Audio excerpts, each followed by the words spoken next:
اور ایک صحابی ہیں ابو دجانہ. کون ابو دجانہ؟ السابقون الاولون من المہاجرین والانصار، اس میں پہلی صف کے صحابہ. کون ابو دجانہ؟ جب آپ حج پر گئے تو اپنی جگہ مدینے کا امیر ابو دجانہ کو بنایا. ابو دجانہ حج میں شریک نہیں ہوئے کہ آپ نے اپنی جگہ ان کو اپنا نائب بنا کے وہاں کھڑا فرمایا ابو دجانہ میری جگہ پر مدینے کا امیر ہے. یہ وہ ابو دجانہ ہیں.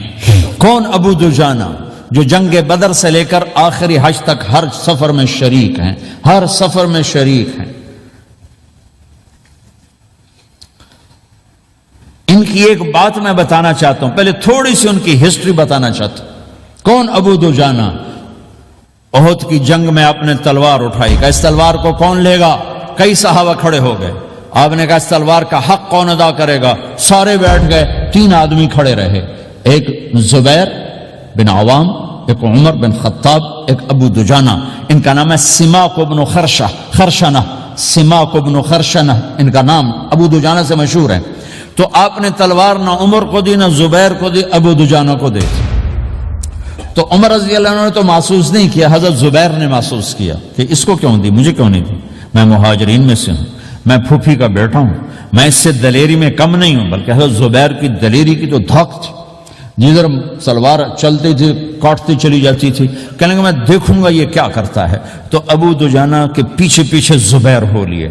تو ابو دجانہ نے جو حملہ کیا تو 3000 کا لشکر تھا، اس کو چیر کے پار نکل گیا، پورے لشکر کو کاٹ کے پار نکل گیا.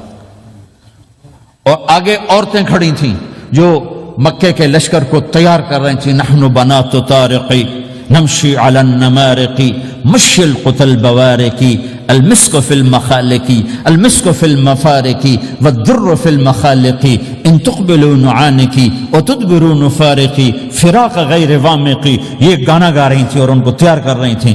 تو جب ابو دجانہ کی تلوار نظر آئی تو سب بھاگی. ہندا پکڑی گئی تو آپ نے یوں اپنی تلوار ہندا کے سر پر رکھی، انہوں نے چیخ ماری، تلوار ہٹا لی. تو زبیر پیچھے پیچھے کہ کیا کیا ہے؟ جنگ میں اگر کوئی عورت حصہ لے اسے مارنا جائز ہے، ویسے جائز نہیں ہے عورت کو، بچے کو، بوڑھے کو ہاتھ لگانا جائز نہیں ہے. تو انہوں نے کہا تلوار کیوں نہیں چلائی؟ کہا میرے محبوب کی تلوار ہے، عورت کے خون سے رنگین کر کے اس کی شان نہیں گھٹانا چاہتا، یہ میرے نبی کی تلوار. پھر واپس ہوئے، پھر اٹیک کیا اور پھر مجمع کو چیر دیا. سامنے ایک آدمی آ رہا تھا ہاتھی کی طرح، اتنا لمبا موٹا تازہ. تو زبیر کہنے لگے میرے جی میں آیا کبھی اس کی ٹکر ہونا پھر میں دیکھوں ابو دجانہ کیا چیز ہے. تو اللہ کا کرنا ایسا ہوا ابو دجانہ دونوں آمنے سامنے ہو گئے. تو وہ ایسے شاہ سوار تھے کہ دونوں طرف کے لشکر ذرا تھم گئے اور وہ دونوں بھڑ گئے. ابو دجانہ کے اپنے جوہر، اس پہلوان کے اپنے جوہر، غبار اٹھا، مٹی اٹھی، اور اس کی اپنی طاقت، ان کی اپنی طاقت.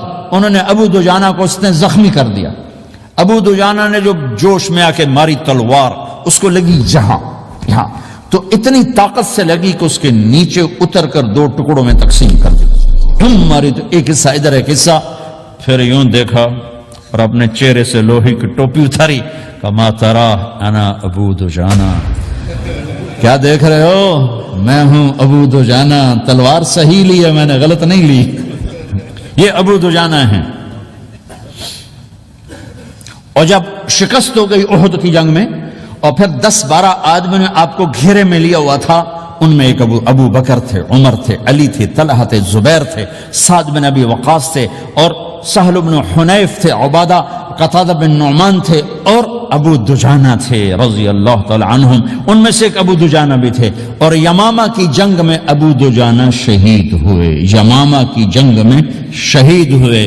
یہ ابو دجانہ کی تھوڑی سی سیرت آپ کے سامنے آئی ہے. اس کے بعد اب آپ ان کے قول کو سنو تاکہ اس کا وزن آپ کے سامنے آئے.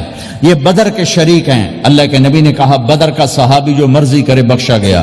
یہ صلح حدیبیہ کے شریک ہیں. اللہ نے قرآن میں کہا لقد رضی اللہ، میں ان سے راضی ہو گیا. یہ صحابی ہیں. اللہ نے کہا کلا وعد اللہ الحسنى، اے میرا نبی تیرے ہر صحابی کے لیے جنت کا وعدہ ہے. اور اب یہ کیا کہتے ہیں؟ یہ کیا کہتے ہیں لوگو؟ ان ارجع عملی عند، لوگو میرے پاس ابو دجانہ میرے پاس بخشش کا سب سے بڑا عمل جانتے ہو کیا ہے؟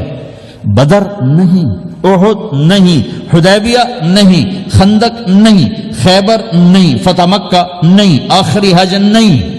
کیا ہے؟ کیا ہے؟